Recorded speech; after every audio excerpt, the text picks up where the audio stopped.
It is an alleged smuggling conspiracy inside a federal jail. This is a big story we're following tonight. 3 Maryland corrections officers now indicted as a part of this scheme, and WJZ is live downtown. Paul Gessler outside the Chesapeake Detention Facility where this conspiracy allegedly happened. Hey, Paul.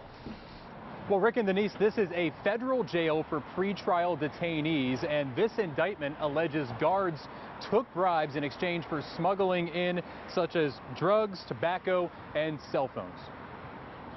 An indictment announced Wednesday outside the Chesapeake Detention Center charges 9 people with a racketeering conspiracy. The indictment details troubling levels of corruption. 3 of those charged are corrections officers. The U.S. attorney says they smuggled drugs and phones inside despite screenings. By hiding it on their persons, in their clothing, and in bags or containers of food.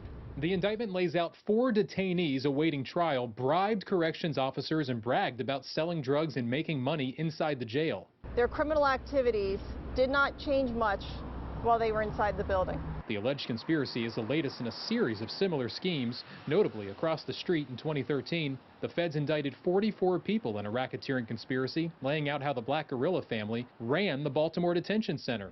24 corrections officers were convicted. The BGF leader, Tavon White, admitted to impregnating 4 corrections officers. Wednesday's indictment alleges a sexual relationship between a detainee and an officer.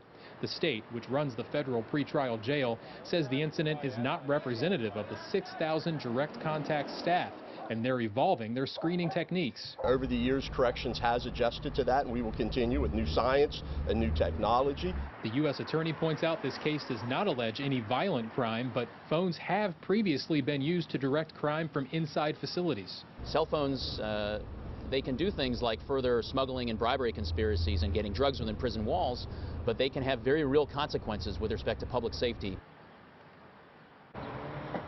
Of note, the starting salary for a corrections officer is $43,000. If convicted, the 9 charged face up to 20 years in prison. We're live downtown tonight. I'm Paul Gessler for WJZ.